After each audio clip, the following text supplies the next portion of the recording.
It's Florida Derby Day at Gulfstream Park.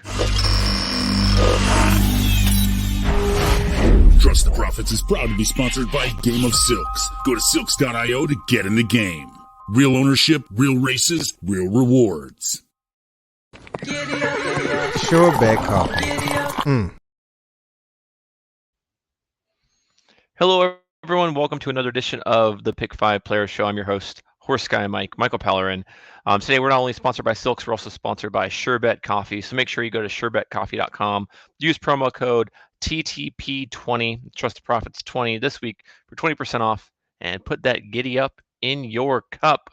Today, we're going to be talking about Gulfstream Park's late Pick 5 this Saturday down at Gulfstream, Florida Derby Day. We got a bunch of stakes on the card. Joining me today, my old co-host. He's back. Let's bring him on, Mr. Johnny the Wire, John Herco. How are you doing today? I'm doing great, Horse Guy Mike. It's our favorite race day of the year, the Florida Derby. Are you excited? Yeah, I'm super excited. You're going down there this year. I'm not. I got Easter with the family instead. Got to make the tough choices when you get to that age. How about the Catholic Church putting Easter the day after the Florida Derby? Come on. Pope Francis, man. Come on, dude. Help us out here. Usually, next year. Usually Easter is in like mid-April and we don't have to worry about this, but I'm going to grind through it. Yeah, we'll fire back. You're taking the train down. Should be fun for you. Are you doing same day, like morning and night? Oh, yeah. Yep. I was going to bring that up. I'm taking the new Brightline train from Orlando down to the track. It drops us off like less than a mile from the track. So we're going 7:50 in the morning, get there around noon, and then the 8 o'clock train back to Orlando, 11 p.m., and then go right to bed up for Easter church. It's going to be a wild weekend. But hopefully I got a lot of money in my pocket, and I'll fill up with some Sure Bet coffee in the morning and be ready to go. I love it. There will be a lot of he is risen. He is risen indeed.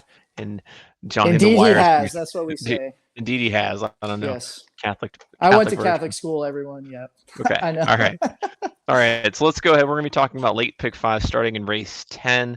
So we'll go ahead and start with leg number 1, race 10, the grade 3 Orchid going 1.5 miles on the turf for fillies and mares, 4-year-old and up. Field of 8. I think you said our Callie Kim has scratched though already. She's out. She is out. So sad day for her. I was really excited to see her coming in. I'll let you kick it off. Go ahead with who your picks are, who you're kind of leaning on in this race.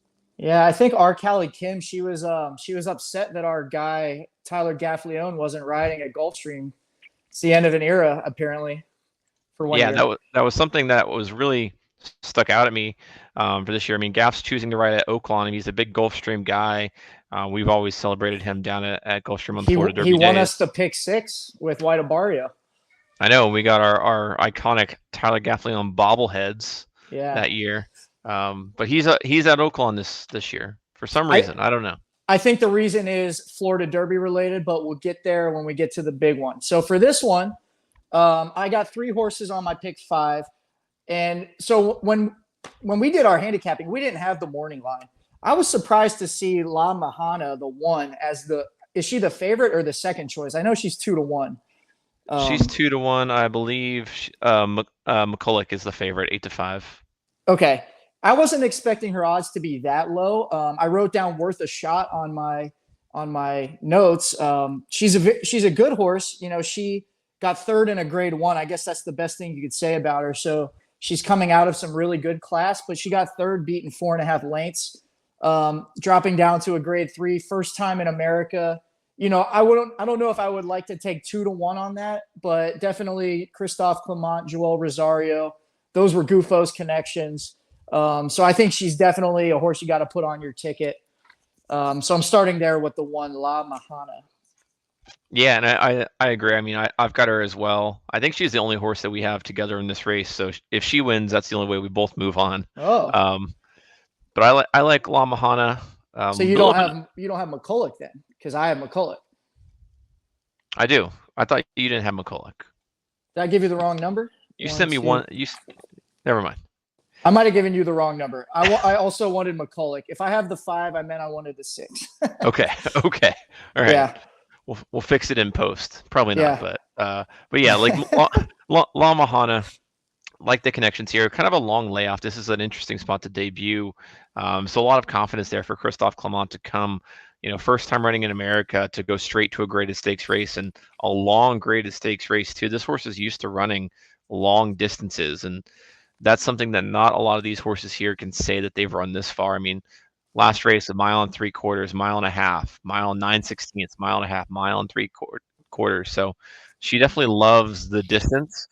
So she has the experience there, has the long layoff, has been working here in America since beginning of February. So getting used to it, ambitious spot to come back. I like the call here. I would have had our Callie Kim as well. But I think instead I'm going to go with the number 4, surprisingly, Todd Pletcher, Jose Ortiz, coming off of that, a second place finish in the Pegasus World Cup Filly Mare Turf. Got second to Didia by a neck. And I think if Didia was in this race, we would both agree that we'd Oh, like big favorite. we would love her chances here. Yeah. And for a horse to finish a neck behind her, that's one that I want to be including there. So that's my second choice is the number 4 horse. Surprisingly, what about your second choice? So I faded. So I'm glad you brought her up though, because I faded her. I'm not using her on the ticket. My note for her, I wrote down, and kind of to your point on La Mahana, I wrote down too much distance question mark. If you really look at surprisingly, I don't think she's ever run. Okay, she ran at a mile and an eighth a couple times. So even then, and she didn't win either of those races. I don't think. No, she didn't. She got second and third. So she's going 3 furlongs further than she's ever gone before at a distance that she didn't even win at 9 furlongs, and now she's going 12 furlongs. Yeah, it's ambitious. And the thing that I would say is she was trained by Shug before that Pegasus World Cup filly mare, switched to Todd. I think Todd's being a little bit more aggressive and ambitious with how he wants to ride her. And jockey change, getting Jose Ortiz, who's never ridden her in the past. So it's kind of a question mark. I like, when you've got these horses with trainer switches or jockey switches going distances they've never done, you got a lot of question marks. Maybe you can get a kind of wild card surprise there. Well, here's the thing. I know it's Todd and he's being ambitious, but a big theme about this card is that Mike Rapoli is just throwing horses at all these races, man. He is putting horses in literally, I think every single race, he's got at least 1, maybe 2 horses. So I'm wondering if this is just Mike Rapoli saying, hey, Todd, give me a horse in every race type of thing. And I think it's important to note that Jose Ortiz is riding surprisingly, and Irad has chosen to ride McCulloch. Because I think we all know Irad gets the first call, either Todd or Chad, whoever it may be. Irad's getting the first call, and then Jose usually ends up with the second horse. So with that being said, I'm not using surprisingly. I don't think the extra distance is going to help her, but I do love McCulloch at a mile and a half. She has one race at the distance. She won it. And she consistently runs mid-90s buyers. She's starting her 5-year-old season with her first race. So usually when a filly turns into a mare 4 to 5, I love that first race where they can potentially make a jump above and beyond what they have shown in the past. So I think and Irad chose this horse to ride. He's ridden her, it looks like, since 2022. So she's a grade 2 winner already. I think McCulloch should be ready to roll here in what's the name of the race? The Orchid Stakes. Yeah, I mean, I like McCulloch too. Again, kind of a question mark coming off of that layoff since the Breeders' Cup, first back. And Chad, Irad, Klarovich, it's kind of that combo that you see for, same with like Todd and Rapole. Yep. So definitely one I want to be including here. Almost a single, but I'm a little light elsewhere, and I do like the one horse as a question mark. And since I was so kind of conservative everywhere else, that's why I was able to add surprisingly. So those are the 3 that I like. The French horse La Mahana, and then the 4 surprisingly, the number 6 McCulloch. Who was your third choice here? I've got a third. So I did send you the wrong numbers on the text. I like the 1, the 6, and the 8. I think I got my numbers mixed up. I gave you 1, 5, 7. Yeah. But I like the 1, the 6, and the 8. The 8 being Anatolian. Again, she's 5 years old now. She's had a couple races as a 5-year-old, and this is the reason I like her. If you look at the buyers, she started her 5-year-old year out with an 89 buyer. That was a career high. And then she backed that up with an 88 buyer. Now, she didn't win either of those races. She got third place and second place in the 2 stakes races, both grade 3 stakes, but she has paired both of her career top buyers back to back, and she's a 5-year-old mare. I think that there is a chance that maybe she is sitting on her career best race. I know, like, when you read thoroughgraphs, you love to see like these patterns where they pair a top, especially in a new year. And so I think Anatolian might be the dark horse in here. I believe she's 8-1. So I'm going to throw her in just in case, she's a late running closer. Maybe she's feeling great, has the race of her life, and picks it up and gets it at the wire. That's why they call me Johnny the Wire. Yeah, I mean, I like that choice. She got second to R. Callie Kim last out. I mean, it was by 2 lengths, but still, I liked R. Callie Kim a lot in this spot, and was sad to see her pass this up. And for Anatolian to get not a close second, but like a relatively close second, wasn't well beaten. Still finished right behind her. Jockey change is a little takes me back. I mean, Edgar Zayas has not ridden her before.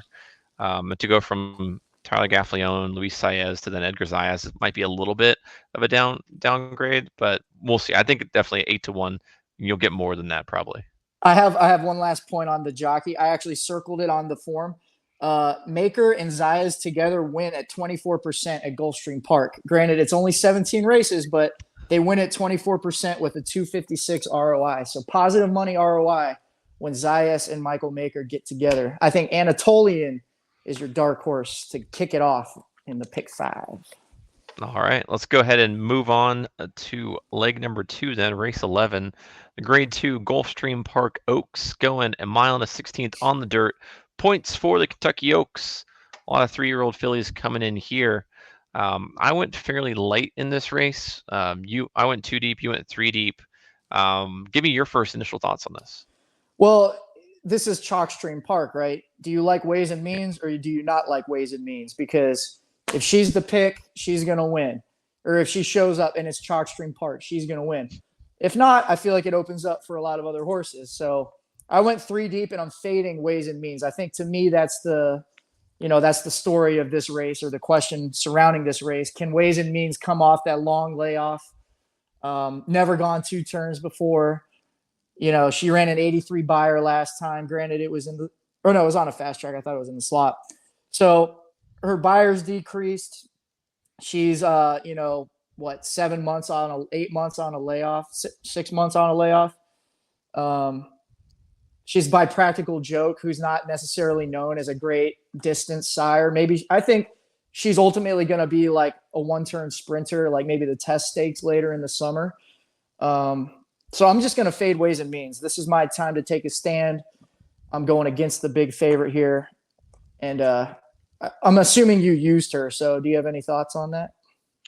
Yeah, I did use her. I used her and one more. I would like to fade her as well, but it's a kind of a big question mark where I hate to use chalk defensively, but I don't think she'll be too overbet because of that long layoff. I think will scare a ton of people off of her, and her speed figures aren't significantly better than everyone else. But again, you've got Chad Brown, Irad Ortiz, Klarovich Stables debuting a horse on a big day. She's also been working out like a champ. I think she's fired, what is this, 2 bullets in her last 4 workouts, and then some other almost bullet. Yeah, and then an almost bullet last out. Yeah. I think Practical Joke's fine pedigree. I also don't think anyone else in here besides my other choice is very good. So I would have liked to have seen her fire off an allowance race or a listed stakes or something earlier in the year. But Chad has to have a lot of confidence in her because she's not going to get another Oaks prep before this. This is it. I mean, he's taking a shot now. Yeah, she either gets first or second here, or she's not in the field. So I think that shows me a lot. She's working out like a champ. I think she'll win maybe. The one I really like in here though is Gunsong, the number 6 horse, and I think you like her as well. Mm-hmm. And I just love everything about it. I love the progression. Broke its maiden, went into an allowance race in this kind of slop, came back off the layout, or came back this year as a 3-year-old, got a close second in allowance, and then came back and won impressively in allowance by 5 lengths. Improving speed figures just as good as Ways and Means. Ways and Means had an 83 buyer and a 90 buyer. Gunsong's had an 86 buyer and an 85 buyer in the last two, so right in the same field. Has gone 2 turns at Gulfstream. John Velasquez, Mark Henning. Good combination, improving speed figures. This is the horse that's peaking at the right time. And she's going to be close to the lead. And I don't know if there's a ton of speed here. I think a lot of these horses are fairly hesitant Actually, to there is go. a lot of speed. Do That, Gooder has a lot of speed. Because I'm yeah. going to speak about her in a minute. But I do like Gunsong. I'm using her and about the 2 buyer speed figures, kind of like I talked about Anatolian pairing her best speed figures. Gunsong did the same thing. She came back as a 3-year-old with an 86 buyer, which was higher than that 72 she posted. And then she doubled it up with the 85. I think she's ready to take another leap forward. So definitely use Gunsong on your tickets. Yeah. And you're right. Do Gooder is pretty fast. She's got a 124 early pace compared to Gunsong's 95. So Gunsong should just sit, second or third and be able to have a lot going on. But go ahead with your other 2. Yep, and that's the point on Do-Gooder. I have to include her because if she is that good, where she extends, it seems like she's able to extend based on the one maiden win. Like that was over a mile. She broke her maiden over a mile. So I mean, her her distance right now, it's right there, only half a furlong to get, obviously around 2 turns. But if she's the kind of long striding horse that can keep going, I feel like I have to include her just because it almost feels like she's guaranteed to be on the lead in this race. And we all know that Gulfstream is very friendly to lone speed if she can get it. So I'm kind of taking a chance with Do-Gooder. And I feel like Jenna Antonucci also, she places her horses very well, where she's not just like taking shots, kind of like, Mike Rapoli has all these horses. Like Jenna Antonucci, I feel like if this horse is doing good, she thinks it's got the talent to hang in this type of field, she's putting it in there to win. So I'm going to use Do-Gooder, hopefully to take him gate to wire. But if she doesn't, then a horse like Gunsong could do it, or the third horse I like, which is Into Champagne. A little bit lighter on the speed figures than Gunsong, but what I do like is that she started her career off with a win, which is kind of against the norm for Ian Wilkes trained horses. He kind of brings them along slowly and at their own pace. So she got her first 2 wins, and then she came back in the Devona Dale, almost won that race. So I think maybe, she came out of the Devona Dale with a bullet work. Maybe she's still improving, and she can improve on that 80 buyer and jump up maybe into the 90 range. So I don't want to, and she's buying Into Mischief, great sire. She's a $300,000 purchase. So I don't want to discount Into Champagne's chances to take the Gulfstream Park Oaks. Yeah. And I like Into Champagne as well. I'm not including her. But the point that you brought up, she got second in that Devona Dale. The horse that won the Devona Dale is in this race as well, and neither of us have brought her up, and that's the number 8, Fiona's Magic. And we talked about it earlier with Tyler Gaffleone riding at Oaklawn instead of at Gulfstream. Gaff rode this horse in both of her stakes wins this year. I'm in the Forward Gal and the Devona Dale. He got second in the Forward Gal. He won the Devona Dale. He's not riding her this time. He's choosing to ride at Oaklawn instead with West Omaha in their Oaks prep. So to me, that's more of a sign to me that he feels confident in his Oaks horse there and his Derby horse there than Fiona's Magic. I think she got away. I think she got away with a pretty soft lead the last time in the Devona Dale. Her late time form speed is only 52. So, with another speed in there with Do-Gooder, I don't see Fiona's Magic getting that same trip. So that's why, for me, she's out. Yep, and the morning line agrees. She's 6-1. I think she's like 3rd or 4th choice, and you would think the winner of Devona Dale would be better bet on the board. So yep. We're both against Fiona's Magic. We got a couple other horses there as well. So let's move on to leg 3, race 12, the 150K Sand Springs Stakes, going 1 mile and a 16th on the turf for fillies and mares 4-year-old and up. We've got a solid horse here that I almost singled again. We talked about it already. Chad Brown, Clairvich Stables, an Ortiz brother. Every race, man. Coming off a long layoff. Market segmentation. What is your thoughts there? That's 3 for 3 on the Clairvich, Chad Brown. McCulloch, Ways and Means, now market segmentation. But she's actually a grade 1 winning animal. So she's got to be, taken seriously in this race, I think. My thoughts are that I'm going to use her, but I'm not sold on her being a single. And here's why: because when she won that grade one, she got away with an insanely slow pace on the front end, 50 seconds for a half mile, 115 for 3/4 of a mile. Like, are you kidding me? That's not going to happen here. So that was that race set up for her, and she barely had off Didia to win that grade one. So she got the benefit of really, really soft paces at Belmont when she won her grade three and her grade one. And I believe there's other speed in this race that should be on the lead. Maybe like Infinite Diamond I have circled for that. I just don't think she's going to walk on the lead in this one, which totally changes the race flow for her. She's still a great animal, and she's, probably more naturally gifted than the rest of these, but definitely not a single for me, but I will use market segmentation. Yeah, I mean, she won this race last year at Gulfstream, not going gate to wire. She was 7/7, 6/5 first, but she won it at the wire by a neck. So she does have a little bit of versatility there. She doesn't need to be on the lead, but that last race in the Diana up at New York, I think it was just like a bunch of Chad horses in that race. She wasn't a part of it at all. She lost to White Beam in Italian. I think in Italian was meant to go to the lead, but White Beam did it, and then none of them wanted it, and White Beam got it. So, and again, the long layoff, something to be concerned about. Hasn't raced since July. So again, you're taking a short price on a horse that hasn't raced since July. Has, I don't know, another question mark here. But big day, debut, defending her title in this race from last year. It's almost worth singling here, but again, I had some budget left over to include a second horse. But for me, I know it's like hard to say because who's your second horse? Yeah, she's not in form, but it feels like the easiest single. But I'm gonna also include Cairo Consort. Nice. I have her too. I think Cairo Consort is trending upward, whereas market segmentation, who knows what she's going to be off a long layoff. Yeah, I mean, Cairo Consort had, again, we talked about that race earlier, the very one from the Fountain of Youth Day with Arcali Kim and Anatolian. And Cairo Consort got third in that race. So again, if we see race 10 and maybe Anatolian puts up a big performance, that should flatter Cairo Consort. She just got outkicked. She had the lead in the stretch, and then just got outkicked by the other two horses, kind of faded. So maybe this cutback in distance will be what she needs, more her style. And like you said, she had a nice 3-year-old year. She had one very good debut as a 4-year-old. The other one was in the Pegasus Filly Mare World Cup, which is kind of deep waters to debut in as a 4-year-old.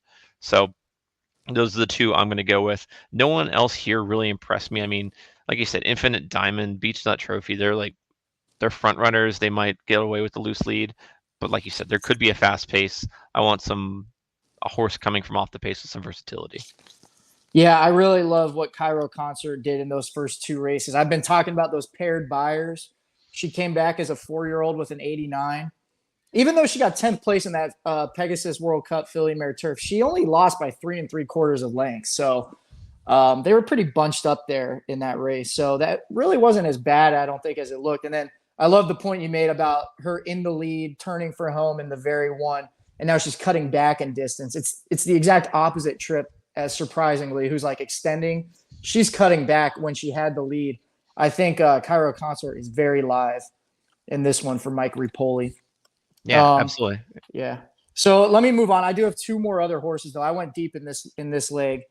One that I like is actually the number 9 horse, Fastest Flight. I'm just taking a shot. Well, maybe I shouldn't bring. This is the one I like the least. So let me go to the one I like a little bit more, which is the one Candy Light. She has that same buyer pattern where her first race, granted it was on the all weather, the synthetic. She ran an 88 buyer, which was a career top, but then she came back on the turf in the Honey Fox with Gaff Leone, who we love, and she ran an 86 buyer. So with Zayas picking up the mount, I feel like Zayas got all of Gaff's horses, so maybe I just like Zayas today instead. I'm kind of taking a shot with Candy Light, getting the rail. Who knows? Maybe she can make something happen. In her last race, she got shut off pretty bad. I watched the replay. Gaffalione was cutting the corner with her, and he had the inside track, but then all the horses kind of crashed down, and he kind of had to pull her up, and she lost all her momentum. So that four lengths, I think, was a little bit deceiving. I think she ran better than the 4 lengths show on the form. So I'm going to use the 1 Candy Light, and then I'm going to use the 9 Fastest Flight, who is getting Martin Drexler for the first time as a trainer. He is winning at 24% as a first-time trainer. Never heard of the guy before, but he's winning at Gulfstream at 21% overall. And I don't know, when you see something like that, the ROI with him and E. Gonzalez is $4.76. So something might be up with this guy, Martin Drexler, and I want a piece of that action if something is up. I do love those advanced analytics where, yeah, trainer switch, first race of the year off the layoff. Could be a never know. totally new horse, Mike. You never know. Totally new horse, and you're getting it's 10-1 morning line. You'll probably get better than that in the pick 5 sequence. So Martin Drexler might have her fastest flight. I don't. And I want in on that money if he does. I don't disagree at all. I like the 4 picks there. All right, let's go ahead and move on to leg 4, race number 13, the 150K Appleton, going a mile on the turf. Favoritism on who's favoritism? I don't Big Everest. Let me double check. This is the race that I went 4 deep on. Yeah, Big Everest is 7-2. Ice Chocolate is 9-2. Never Surprise 5-1. Yeah, Big Everest is your favorite. Yeah, I like Big Everest. I'm using him again. Rosario Clement. When you see them team up, that means there's probably some potential there at least, right? I do think his buyers got a little overinflated with all the Aqueduct races. Aqueduct kind of has a funky timing. I feel like their buyers always get a little inflated. So when I scratch out those buyers, he still has an 89 and a 92 in his last 2 races outside of Aqueduct. So I think that fits in here, but I don't think it's like a stone cold single. So I'm kind of also spreading around. I got 3 picks. Yeah, I had Big Everest. I also started on the inside with the number 1 horse, County Final. This was one I liked, just coming off a win down at Gulfstream in a handicap race. That was late synthetic though. Yeah, it was synthetic. But I had some. This is the race where I just think anything can happen. There wasn't anyone I felt really confident in, even Big Everest. Yeah, I like this horse 12-1. Safi, Jose Ortiz. So you're getting a good jockey. You're getting a trainer who knows how to get them ready to run on Gulfstream on the big days.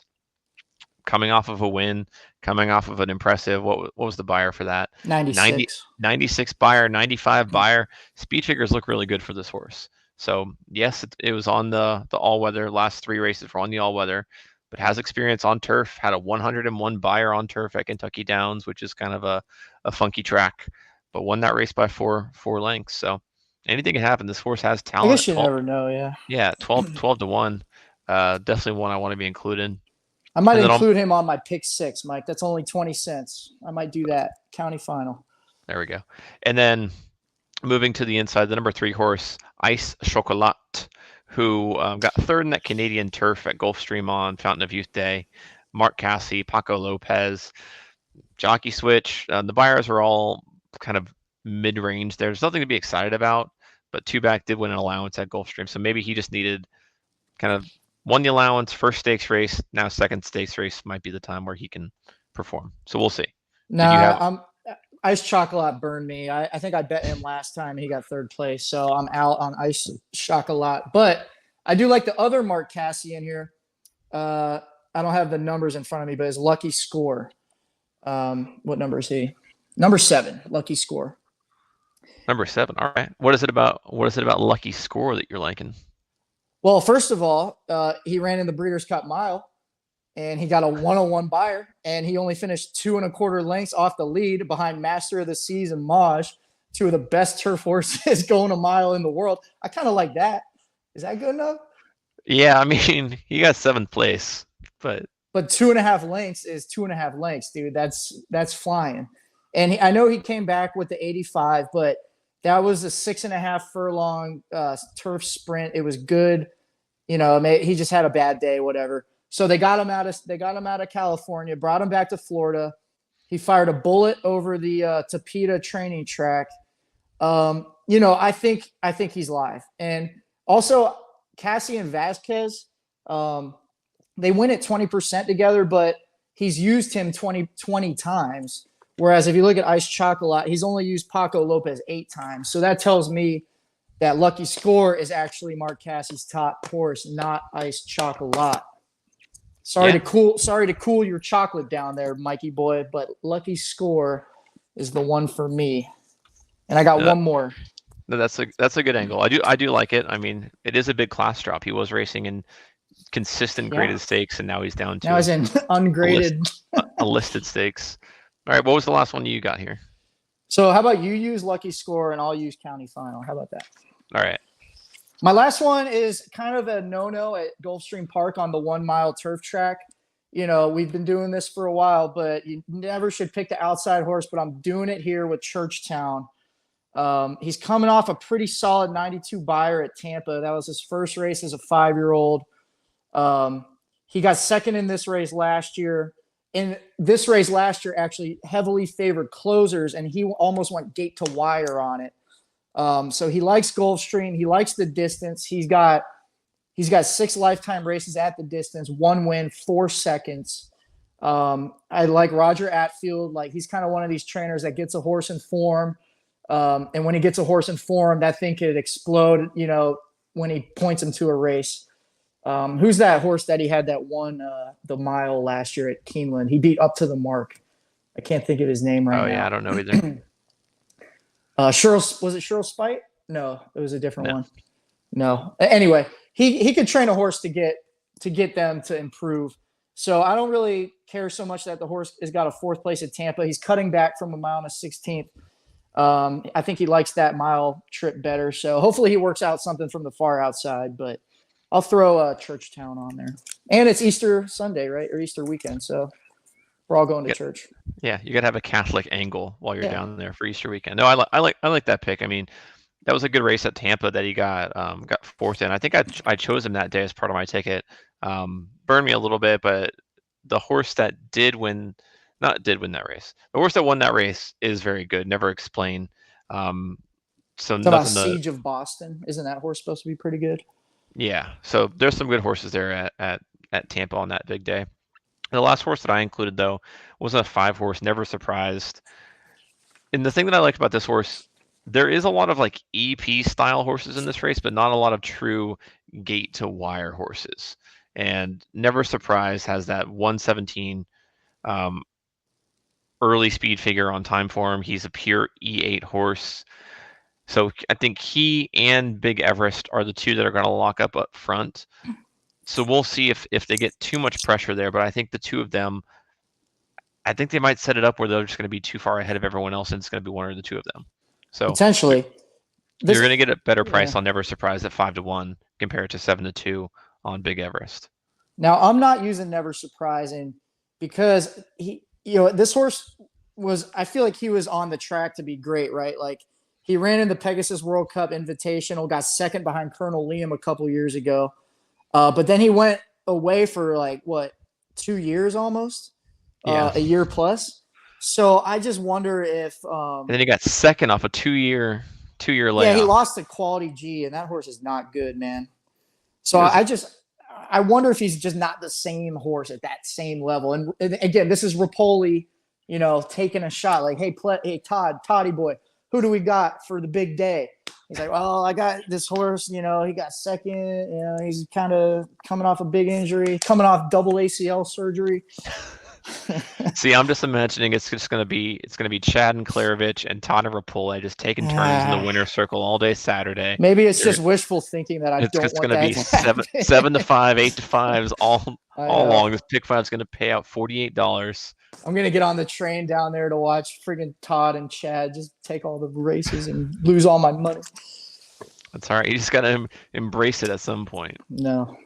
All right. Well, looks like we're both going pretty deep that race. But with that all said, let's go ahead and move into our final race, the big show, the Grade 1 Florida Derby $1 million race. for 3-year-old males, Kentucky Derby points, 100 points on the line here. Big horse that neither of us are using. The number 10, your Breeders' Cup Juvenile winner, Fierceness. Tell me why Who you're I not playing. picked in the Breeders' Cup, by the way. Was he your top choice, or was he one of your He was two? on there. He was on there. I think he was like my long shot choice, but I did put money Yeah. on him and I did win money on him. So I'm thankful for him, but that was it. That was the best race of his life. He's not improving as a 3-year-old. You got to punt him to the curb. Fierceness Okay. off the ticket. So yeah, I mean, everyone saw the Holy Bull, right? He was flat down the stretch. He did get bumped around out of the gate, but that pace was disgustingly slow. And if he was supposed, he's supposed to be like one of the top Kentucky Derby hopefuls, and he couldn't hang with Hades, like coming down the stretch, not even put up a fight. Like he just threw in the towel right when Hades kicked forward. Fierceness just put his hands up. He's like, I don't want no part of that, and he was gone. So, I mean, I just can't, especially with the 10 post on the outside. Like Gunrunner won from that post, but he's not Gunrunner, and Yeah. I think that post is only winning at like, I think only like 2 horses have won at that post this championship meet down there. So I don't think he's going to overcome it. I think there's some other good talent in here. So I think this is a perfect time to fade Fierceness again. Rapoli, and I think that the presence of bail us out is Rapoli literally saying to Todd Pletcher, "Hey man, bail us out. Find me a horse that can actually win this race." And he found bail us out of all horses.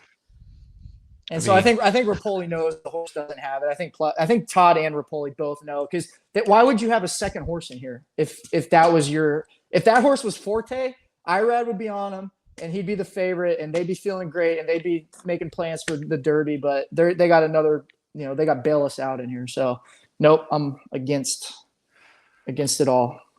Okay. I think Fierceness could win. I think he's got a lot of talent. He did run into a lot of trouble that race, but like you said, like he got blown by down the stretch. It was first off layoff. It's fine, but I think you mentioned offline, like we don't see a lot of horses come back, lose the Holy Bull, and then win their next prep. Never happens. Yeah. Now he could be good down the road. Like maybe he gets second or third here. He still makes the gate for the Derby. He throws up a 4th or 5th there, and then kind of has a later progression later on in the year, as long as they don't retire him. But we'll see. But I think he's still got talent. I don't like the price here. He's 8-5 on the morning line. He's going to get bet down to even money, I think.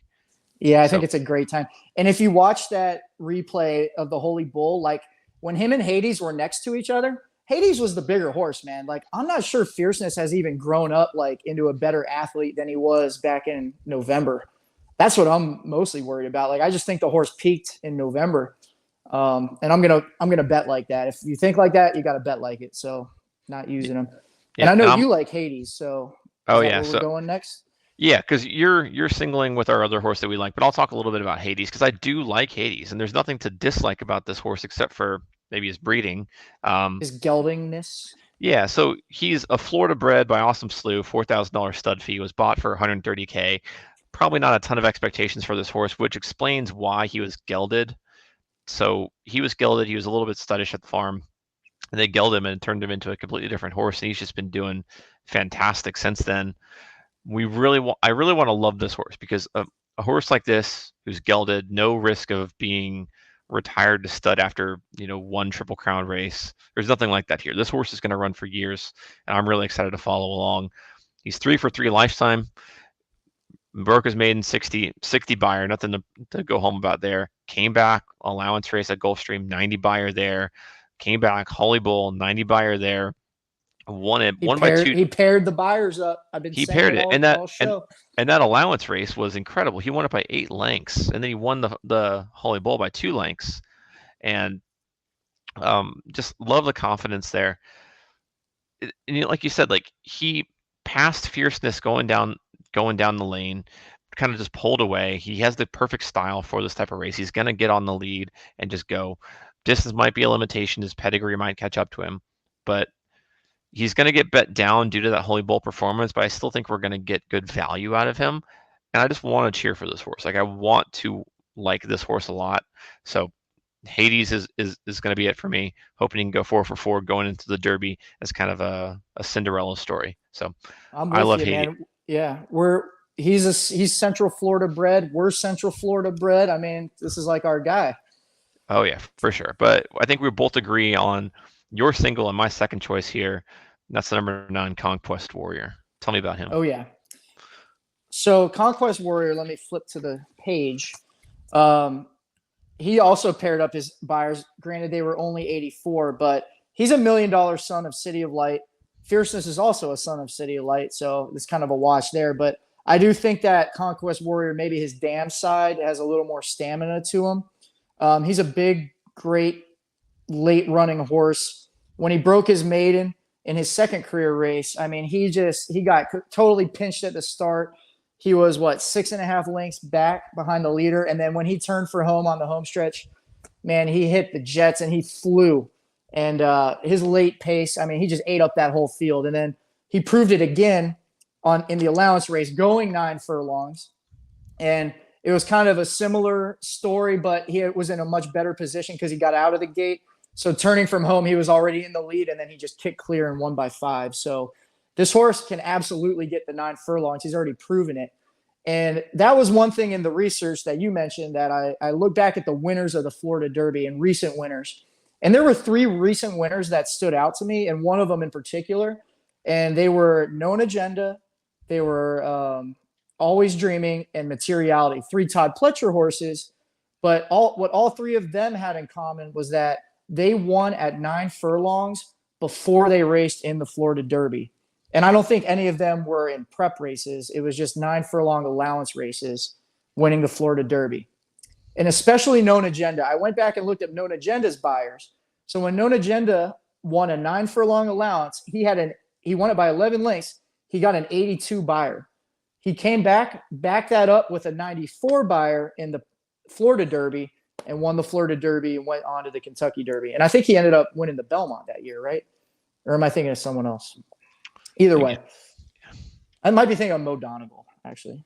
That is who you're thinking of. Yeah, he's got all these horses. But anyway, Known Agenda was on a very similar pattern to Conquest Warrior. I love the 9 furlong allowance optional claimer into the Florida Derby. Pletcher's used that route multiple times to win this race. I think Shug is using Pletcher's own game plan against him. Shug going to get it done. I'm singling Conquest Warrior. To me, he's the only horse that looks like he even has the potential to be a Kentucky Derby champion. And I want to see him. I just want to see him ascend and hit that 95, 98, 99 buyer in the Florida Derby, win by 3 lengths, and then go on to Kentucky Derby as one of the top contenders. We need Shug with a beast in Kentucky. Let's go, Conquest Warrior. Get it done. Yeah, I mean, you said everything that I would say. I'm a big fan of Conquest Warrior. You got Shug, you got Jose Ortiz. Jose Ortiz rode Kings Barnes last year, another favorite of mine. Ooh. So, well, if you want to bring up Kings Barnes real quick, Hades got away with very Kings Barnes-like fractions in that Holy Bull. That's why I'm a little worried about his distance because, yes, he got the mile and a 16th, but he got it with a 50 and a half second half mile. Listen, there will be no Kings Barnes slander on this show. Okay? not here, not today. But no, I love Conquest Warrior. If we were doing a skinnier ticket too, yeah, I would single him. I want some action on Hades because I'm a big fan of this horse. I've got a lot. I've probably got a skinnier ticket that I'll talk about when we show our tickets. But yeah, Conquest Warrior, everything about it is great. Fierceness is gonna get beat. We'll make some money, but I think Conquest Warrior will probably end up being 2-1 or so. He's the logical second choice. He's 3-1 on the morning line. I think both he and Fierceness will get bet down a ton, but his style suits the outside a little bit better than Fierceness's does. So he'll be able to kind of let them all break, swing to the outside, stay clear of traffic, and then when they hit that turn, he'll be powering home. So exactly like how Forte won the race last year. Yep, exactly. All right, let's go ahead. I was going to say, remember we brought up Gaffleone. None of these other horses look like they even have a chance other than Hades, Conquest Warrior, or maybe Fierceness. And so, when you look at that, I think Gaffleone looked at that and was like, do I really want to ride Grand Mo the First or Ladombro? He's like, no, I'm going to chase a Derby horse out in Oaklawn. So I think that's the reason Gaff isn't riding at Gulfstream is because that field, other than those 3 that already had their riders, I think that field is pretty weak. So I think you're pretty safe with one of those three. Hate to say it, but fierceness could burn us at the end. He could, but we could hedge if that's the case. But Never hedge, Mike. no, Stop no hedging. hedge, no, Mike, that's no hedge. It's the year of the dragon, Mike. I even got the dragon up there. Be a dragon, don't hedge. Dragons don't hedge. All right. So let's go ahead and look at our tickets here. My ticket is correct. Race 10, I got the 146. Race 11, 46. Race 12, 68. Race 13, 1345. Race 14, 29 for $48. John's ticket should say Beautiful ticket. Beautiful. 146. 168. Sorry, I should say 168. But then 168. And then 256, 1689, 4711, Singling Conquest Warrior. Mine's $48. His is $54. All right. Any final thoughts as you head out? Can't wait to get on the train, have a Bloody Mary and a mimosa on the way down, and then let it rip. All right. Well, thanks everyone. If you're going to be down at Gulfstream, look for Johnny the Wire. He'll be around your giant green jacket, probably at the Carousel Club. At the Carousel Club. That's the place to be. Heck yeah. And if you're down at First Baptist Church of Melbourne, that's where I'll be for Easter Sunday. Bright and early. So come by and say hi to me there. To follow along on Twitter, I'm at Horse Guy Mike. Follow along the channel at Trust the Profits. Make sure to use our promo code TTP20 for 20% off at Sherbet Coffee. Take care. Comment below your top choice. Do you think fierceness can be caught? Thanks again to Johnny the Wire for joining me. Get a little more money for that collection plate. There we go.